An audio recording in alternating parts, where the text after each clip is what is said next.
Today I am covering the story of a runaway pit bull named Harper that had the majority of the population of Kearney, Missouri searching for this dog on the loose in the community for 18 days. Harper was originally from a kill shelter in Memphis, Tennessee. A group known as Unleashed Pet Rescue saved her and her puppies from being euthanized and transported her to a shelter in Mission, Kansas. Harper was adopted on November 16th by her new owners, and just 3 days later, the owner's mother takes Harper out to go potty and she slips off her collar. They would not be reunited with Harper until December the 5th. The direct distance from where she escaped to where she was found is 7.5 miles away. However, we know Harper's paws put on many miles as a stray, not following a direct route. The amount of vigilance was insurmountable as people began to open their eyes in hopes to alert the owners of her whereabouts. A rescue group mixed up what they called chum, a mixture of beef broth, hickory smoke, and other ingredients to keep Harper isolated to one area. Harper was captured on ring devices around town, seen behind businesses and in neighborhoods, finally caught in a cemetery behind Pizza Hut. I had the opportunity to meet Mike and Donna Dyer. Although they are not married, this couple just happens to share the same last name. I'm sitting down here today in the house of Mike and Donna Dyer, and they are the owners, the proud owners of Harper. Thanks for taking the time out to be interviewed. The community loves Harper. My first question is, Harper was on the loose for 18 days. Can you tell us how she escaped and then describe your experience afterwards? We had Harper for 2 days and bonded with her somewhat, and then the first day I went to work, my mother took her out for a walk, and instead of putting the harness on her, she just had her on the leash and a collar, and she slipped the collar trying to find me because she watched me leave to go to work that morning.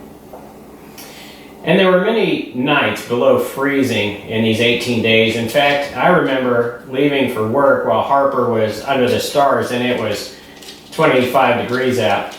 Did it ever cross your mind that she may not survive the cold, starve, or get hit by a vehicle? We were not terrified, but we were concerned every night for her because we knew she was out by herself. We knew that some nights had weather such as rain and low temperatures. We were leaving our garage doors open and putting clothes out for her when we first lost her, hoping she would find her way home. But yes, we were definitely scared that we searched and searched and searched, and we were scared for being out at night, hungry, alone, scared to go to sleep. Coyotes are everywhere around here, and we were afraid that she'd being by herself, she'd be cornered and we wouldn't get her back or may get hurt on the highway. So there were definitely nights with desperation. And we were sleepless. I mean, all of us were sleepless because we were scared for her. We knew she was by herself and may not stand a chance out there. Correct. Yeah, it seems like a lot of the elements that she had to face and encounter that she, overcame at least. For 18 days she was gone. She was skinny when we got her. She was a lot skinnier when we got her back. And you posted, Mike, your number on social media sites and implored people to reach you for any sightings. How many times were you contacted approximately, and were you able to arrive to each site reported to you? We had probably 30 to 40 phone calls and sightings. I had just had back surgery and it was kind of difficult to go to them, but I posted my Harper's picture on the side of my van and I try and go to every one of them. Every time we get there, she was already gone. And that was the disappointing thing. For 2 weeks, 3 weeks, I never laid eyes on her, even though I would go immediately to the reported sighting, and she was gone because it takes her no time to travel. In some of these reports, as we were speaking earlier, you had mentioned that it was just happened to be the wrong dog. Similar dog. And then also you had some more concrete evidence, fortunately by Ring. You had pictures or videos or both of this dog. And you knew, as you mentioned, Donna, that this was definitive. You knew this was your missing Harper. Yeah. We had ring cam pictures from a lady that's husband was a police officer in Kearney, and that was our second sighting, I think, in Kearney, but the ring cam confirmed that yes, she was traveling south, and my feeling was she had an internal clock, and that was her internal compass, and she was headed south. I have a feeling she was looking for her babies, because she had babies like 3 months ago, and they had separated her at the kennel, and in my gut, she was going south to try and find her puppies, because the kennel is south of here. Now, you both mentioned that she kept within a certain vicinity of the community. Can you describe kind of what her travel path was during these times? When we would get a reported sighting, we would kind of plot it on Google Maps, and we would see basically her line of travel was south, but when she reached Kearney, she stayed in a pretty confined area between Price Chopper and Sonic, True Value Hardware, which there's a railroad that goes through there. And my feeling was that she was using the shelter of the railroad tracks away from people, private, nobody coming and going. I think that she might have been spending her nights there, but just adjacent to that are these ponds where she could go and get water. Water was never an issue for her. I know there's so many creeks and ponds and stuff around here, but she stayed in that little community, I think, for the water and the shelter, and so many homes, there was opportunities possibly to scavenge food. Other dogs. Other dogs being fed in that area. Yeah. And you said that there was some sightings of her near or around the cemeteries as well. Right. And Mike, you kind of a day that didn't lead to anything, but you actually tell us about how you sat in a chair all day. We had so many sightings in this same area of Kearney around the school and the ponds. I don't know the actual name of the neighborhood. Stonecrest comes to mind. The folks on Rose Street, Mr. and Mrs. Thorson, they had a ring cam shot of her coming up on the porch in the evening. And my honest feeling about why she was coming up onto the porches was everybody that she came up on the porch of had dogs. So I think at night she was going up onto their porches looking for her kennel, her bed, because she could smell other dogs had come and gone there. And I think in her mind, all right, this is a place I need to go for shelter. She felt safe there. She felt safe there. So when these Mr. and Miss Thorson, and I apologize if I'm not getting the name right, when they called and told me this, I decided that since there have been so many sightings, I would just take a book and I'd go sit there all day and wait for her to possibly cross my path. And so that's what I did, and people were real supportive. One gentleman stopped by, I talked to him 2 or 3 times in my driving around. He volunteered time. I had several people volunteer to go look. They called me and said, hey, we're in Kearney, we live in Kearney. Football game doesn't start for a couple hours. Do you mind if I drive around and look for them? I said, no, I don't mind. Thank you. And they would give me their name, and they'd stop and check on me sitting there There's waiting. a bunch that would say on my way home, or I'm just off work and I got a break in between, and so many people stop and say, I'm on my way to work, but I've been looking for her this morning. And it was just, we've received so much support in Kearney from everybody, dog lovers and not non-dog lovers, but just people that don't have dogs, that they were all just so supportive of, we want to help you reunite with her. The whole community was behind finding this dog and reuniting this dog with you too. So yeah, that was very meaningful. And this dog became really a legend in Kearney because it eluded people for so long, yet it had so many people, with eyes and ears out there for you. We had to develop a Facebook page for Harper just because we would get the reported sight. That way everybody could see what the last sighting was, and not on mine, not on hers. I mean, because we were jumping around on 2 or 3 different Facebook sites about sightings. So Donna created a Facebook page for Harper so that all the sightings would be recorded, so everybody didn't have to ask, where did you last see her? What was the last time you saw her? Try to channel and funnel all the information into one spot to make it more, navigable for you all. So it also had the postmaster in Kearney. Yeah. She showed it to all the carriers too. I called her because we're both postal people. We called the post office. I emailed the postmaster in Kearney and said, look, your carrier's out in my neighborhood. Here's, I've known you for years. Here's what I'm looking for. Can you alert your carriers, and would you mind contacting the postmaster in Lawson and sharing the information?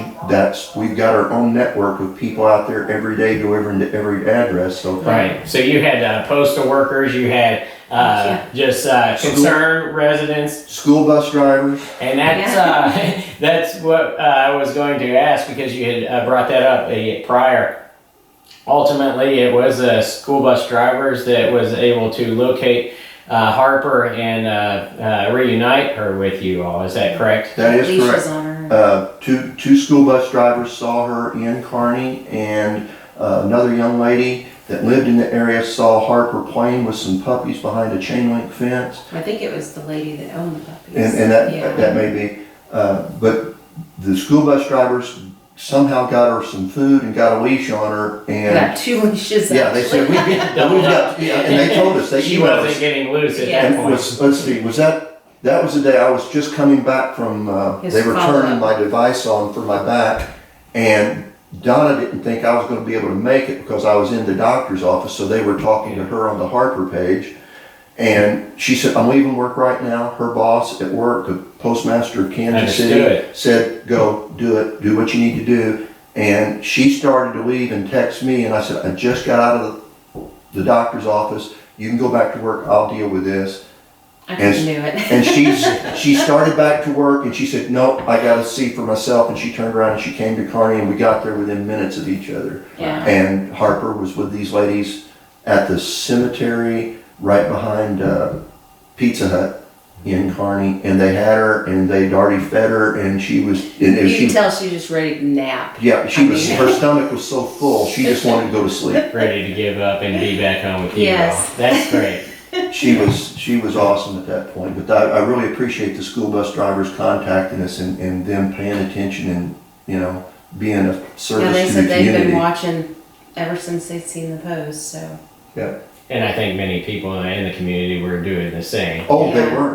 Keeping Kearney informed, that was just the best. I mean, that was the blessing right there. They all, worked together and talked to each other, and you'd see random posts that wasn't even posted by us that would say, anybody see Harper today? Or, any news? Ask you talking amongst themselves more than us, because I think they realized I was struggling with my back surgery. They would talk amongst themselves and report sightings to each other to help us. And then when they'd have something positive, they'd message one of us. They get a hold of one of us and say, hey, can one of you come look? And so, if she was off work, she would go and The pit bull is considered an aggressive breed, and there are many city ordinances throughout the nation that ban this particular breed of dog. What's your opinion on this subject? I think the people that have the communities that make these ordinances and stuff are not specifically educated enough to do that. Anybody that's ever met one of these dogs, it's no different than a child. You can raise a child or a dog, either one, to be aggressive, or you can raise them to be loving and caring. It's the person that owns the dog or has control of the dog that's the problem. The pit bull I have, and the people that I have contacted about the pit bulls are generally, I'm all tongue-tied here, but the dog is just a sweet dog. If you treat it with love and respect, it'll treat you with love and respect. And on the same topic, with a pit bull on the loose in Kearney, in the city, there wasn't really an over-exaggerated sense of fear or panic among residents. In fact, kids waited for their buses like normal and walked home from school from their bus stops. Why do you believe this community was safe, and why didn't we see the level of concern among individuals with an aggressive breed of dog running amok? I don't think it's an aggressive breed of dog, and the city of Kearney, I believe, are some fairly well-educated folks that live there. They were very supportive to us. I think they knew more about the dogs than a lot of the communities do that want to ban them, and they know it's a sweet dog. They know if it's been treated with care and respect, that they didn't have to be afraid for their kids because they saw how much I cared about the dog, and if I treated the dog well, the dog was going to treat me well, and that's how they treat their kids. So I think they're just more educated people that know the breed and know that they don't have to be worried. And do you have any other comments for the viewers or this community? I do appreciate all the support. Betty's at Holt, I want to thank you for putting up flyers for me, and there's All the businesses that did. there's several businesses, and I probably couldn't name them all, but everybody I contacted, the vets, offices, the school bus drivers. The Keeping Carney Informed webpage, that one was the best. We were They given so really- much support by everybody, and Yeah. I don't think we had one negative comment from anybody about, oh, your pit bull was loose, my God, what are we going to do? We had support. We did not have anybody contact us with fear at all about No my dog being negativity. loose. So your dog didn't terrorize the community. No, not at No, all. I think she's definitely become adopted by Carney. Absolutely. I think Harper is a legend, and I joked about this, but I do believe that she needs to be in the homecoming parade 2020. Oh. What are your thoughts? Oh, I don't know about that. I don't want to make more of this than there is, but she is a sweet dog, and anybody wants to come visit Harper is more than welcome in my home. Yeah. Well, I'm very excited that she's been reunited with you all, and congrats on a very loving dog and a loving home. Well, we appreciate the time, and Thank you. thank you very much to all of you out there. Thank you for supporting us in our search for our loved little pup, Harper.